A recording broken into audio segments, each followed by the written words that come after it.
नमस्कार, मी पंजाब डक हवामान अभ्यासक मुक्काम पोस्ट गुगळी धामणगाव तालुका शिलो जिल्हा परभणी। शेतकऱ्याला सांगू इच्छितो, शेतकऱ्यांना आणखीन 2-3 दिवसांमध्ये शेतीचे कामे आटपून घ्या, कारण की राज्यामध्ये 4, 5, 6, 7 जून नंतर राज्यामध्ये तो पाऊस थोडा पुढे सरकत जाईल। म्हणजे मुंबई, पुणे, नाशिक, सातारा, सांगली, सोलापूर, नगर, संभाजीनगर, जालना, बीड, परभणी, नांदेड, हिंगोली, लातूर, उस्मानाबाद आणि तसाच तो पाऊस यवतमाळकडे जाणार आहे, म्हणून हा अंदाज लक्षात द्यायचा।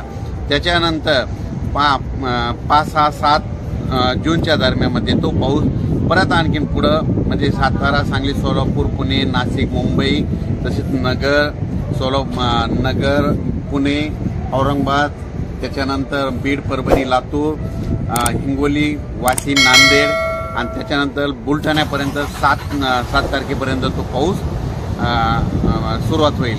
त्याच्यानंतर राज्यात विदर्भ, पश्चिम विदर्भ, पूर्व विदर्भामध्ये मात्र 7 जूनच्या नंतर पावसाला सुरुवात होणार आहे, म्हणून हे अंदाज लक्षात द्यायचा। पण एकंदरीत राज्यात 1 तारखेला फक्त सातारा, सांगली आणि कोकणपट्टी भागामध्ये पाऊस पडणार आहे, म्हणून हा शेतकऱ्यांनी अंदाज लक्षात घ्यावा। अचानक वातावरणात बदल झाला तर परत एक टेक्स्ट मेसेज टाकणार आहे आणि टेक्स्ट मेसेजद्वारे शेतकऱ्याला मेसेज येईल आणि एक यूट्यूबच्या माध्यमातून माझा एक स्वतःचा मेसेज येईल। थांबतो। जय हिंद, जय महाराष्ट्र।